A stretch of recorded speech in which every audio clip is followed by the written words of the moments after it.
बिस्मिल्लाहिर्रहमानिर्रहीम। अस्सलामु अलैकुम। अफ्रीका के एक मुल्क में एक शख्स हाफिज कुरान और आलिम शरीयत था। इसी सबब एक मुक्तदी ने रमजानुल मुबारक में इनको अफ्तार में अपने घर बुलाया। आलिम जी ने दावत कबूल की और अफ्तार के वक्त इस मुक्तदी के घर पहुंचे और वहां उनका बहुत शानदार इस्तकबाल किया गया। अफ्तार के बाद आलिम दीन ने मेज़बान के हक में दुआ की और वापस चले गए। मुक्तदी की बीवी ने आलिम के जाने के बाद मेहमान खाना की सफाई और सुथराई की तो इसे याद आया कि इसने कुछ रकम मेहमान खाने में रखी थी, लेकिन बहुत तलाश के बावजूद वो रकम इस औरत को नहीं मिली और इसने अपने शौहर से पूछा कि क्या तुमने वो रकम ली। शौहर ने जवाब दिया नहीं, और फिर उसने ये बात शौहर को बता दी कि मेहमान के अलावा कोई दूसरा फर्द हमारे घर नहीं आया और हमारा बच्चा जो दूसरे कमरे में था और झूले में रहने वाला इतना छोटा सा बच्चा चोरी नहीं कर सकता। बाला आखिर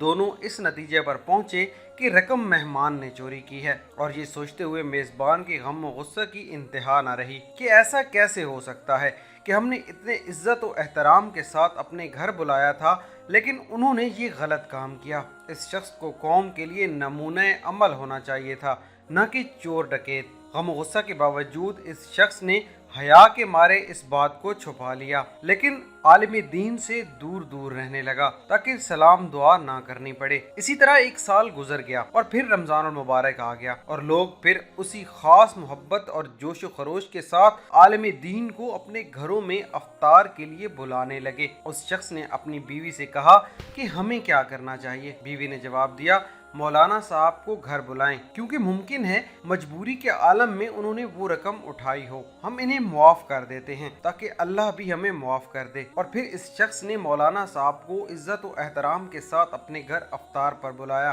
और जब अफ्तार वगैरह से फारिग हुए तो मेज़बान ने मेहमान से कहा, जनाब आप मुतवज्जे होंगे कि साल भर से आपके साथ मेरा रवैया ठीक नहीं था। आलिम ने जवाब दिया, हाँ बिल्कुल, लेकिन ज्यादा मसरूफियत की वजह से मैं तुमसे इसकी वजह मालूम नहीं कर सका। मेज़बान ने कहा, किबला मेरा एक सवाल है और मुझे उम्मीद है आप इसका वाज़ेह जवाब देंगे। पिछले साल रमजानुल मुबारक में मेरी बीवी ने मेहमान खाना में कुछ रकम रखी थी और फिर वो रकम उठाना भूल गई, और आपके जाने के बाद ढूंढने के बावजूद वो रकम हमें नहीं मिली। क्या रकम आपने ली थी? आलिम दीन ने कहा, हाँ मैंने ली थी। मेज़बान हैरान हो गया और आलिम जी ने अपनी बात जारी रखते हुए कहा, जब मैं मेहमान खाना से जाने लगा तो मैंने देखा कि काउंटर पर पैसे रखे हैं। क्योंकि तेज हवा चल रही थी और नोट हवा से इधर उधर उड़ रहे थे, लिहाजा मैंने वो नोट जमा किए और मैं वो रकम फर्श के नीचे या कहीं और नहीं रख सका था, ऐसा ना हो कि वो रकम तुम ना ढूंढ सको